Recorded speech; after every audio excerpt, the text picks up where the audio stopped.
read that 1,000 times until it sinks into my old brain here.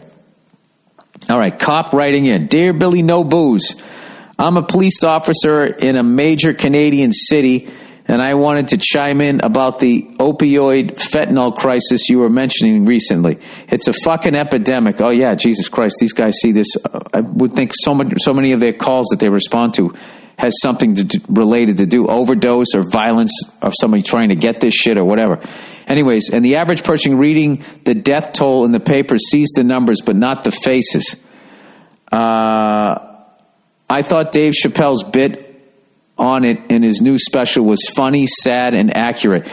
Yeah, and that right there is what separates Dave from the rest of us, is his ability to be that fucking dark. And I guess here's a little inside thing on Chappelle's show, the small part that I had there.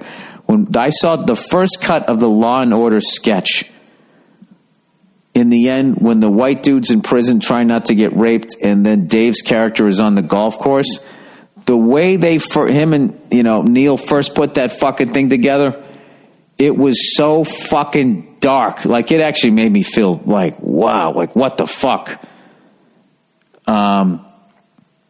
Selfishly, because as a white person, I could finally relate to the character that was in the really bad situation. I just felt like he did that with that bit. The coldness of, hey, fuck them, just say no. And it's just like, wow, we really did that to a whole race of people.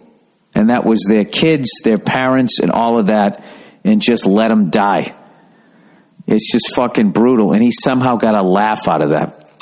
Anyway, I can't count the number of times I respond to accidental overdose deaths from fentanyl or even heroin on any given week. I'm sick of having to tell parents that their adult son or daughter was found dead and alone from an overdose. I know, because all those fucking druggies take off, too, because they're going to get, I don't know, implicated or something. Where am I here?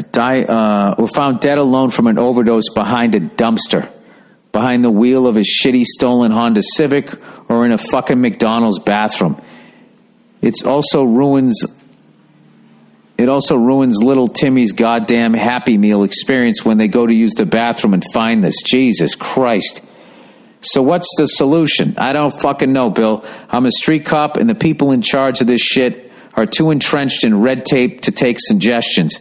But I do have my 2 cents. I would love to hear. Dude, these are like 2 of the smartest fucking back-to-back emails I ever got.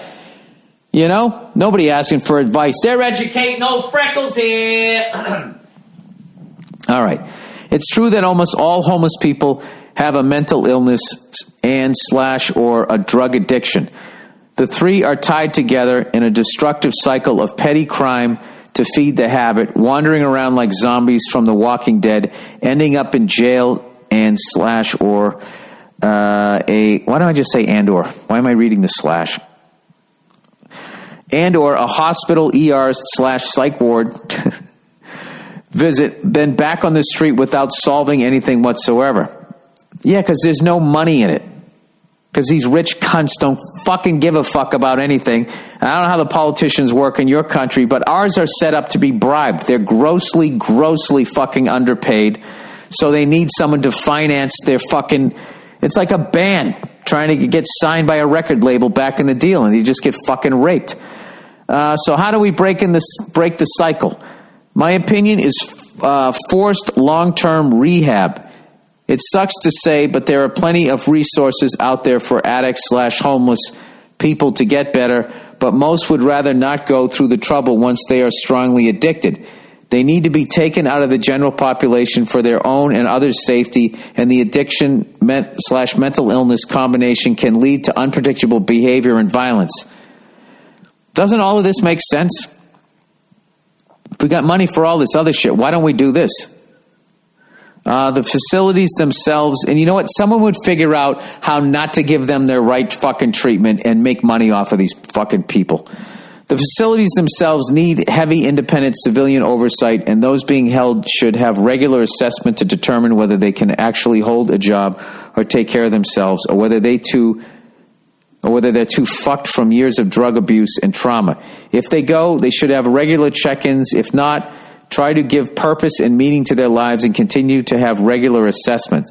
At the same time, legalize all drugs. Makes me feel weird to type this as a cop. Provide them for cheap and in moderation, and assess the users for long-term rehab. People are going to use drugs whether they're legal or not. Take the power away from these fucking dealers and faceless megacorps in China who are distributing this shit. Dealing with drug use and possession as criminal offenses has never worked. And I can tell you as a cop, there are way better uses of our resources. Well, there you go, man. Anybody going to fucking argue with that? You know what? Somebody will. Somebody will actually will argue with the cop who's actually up to his eyeballs in this shit every goddamn day about why you can't legalize drugs. All of that fucking made sense to me. And if a politician were to come along and suggest that, how much would they be fucking attacked? It's unbelievable. That's why I can't watch politics. It's literally, if somebody comes on and actually talks logically and says something that makes sense, that would actually cost money but help society in general, it just immediately gets branded as socialism or fucking I don't know what, extreme right wing, extreme left wing, and they just shit all over it. And then like the same 5 corporations just keep making money off of everybody else's misery. It's fucking awful. I gotta be honest with you, like the homeless situation out here in LA is crazy. And if it wasn't so goddamn dangerous, you just don't know how to approach people. I saw a woman the other day who just looked like somebody's mom.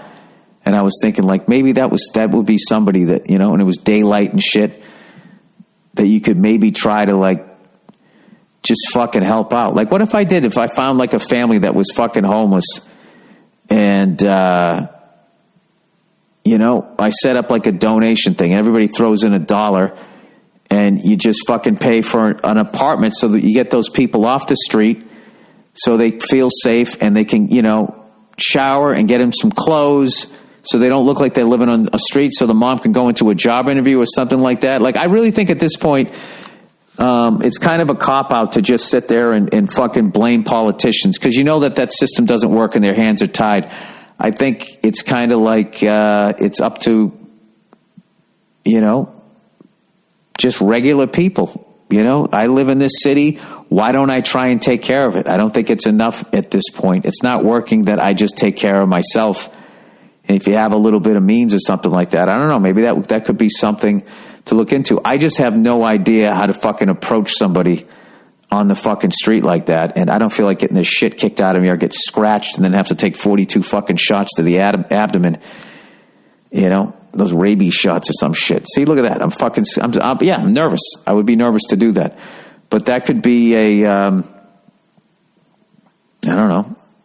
Everybody gets their one person off the fucking street.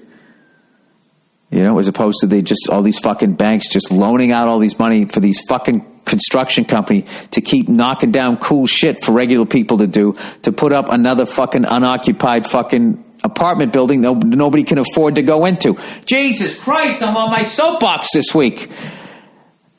Let me see here. Here we go. One more time. Time for preaching. With your host, Cunty. These theories from somebody else. All right. Where am I here? Let's get back to the goddamn podcast here. All right. Rookie firefighter. Dear Billy Baldbags. I like that one.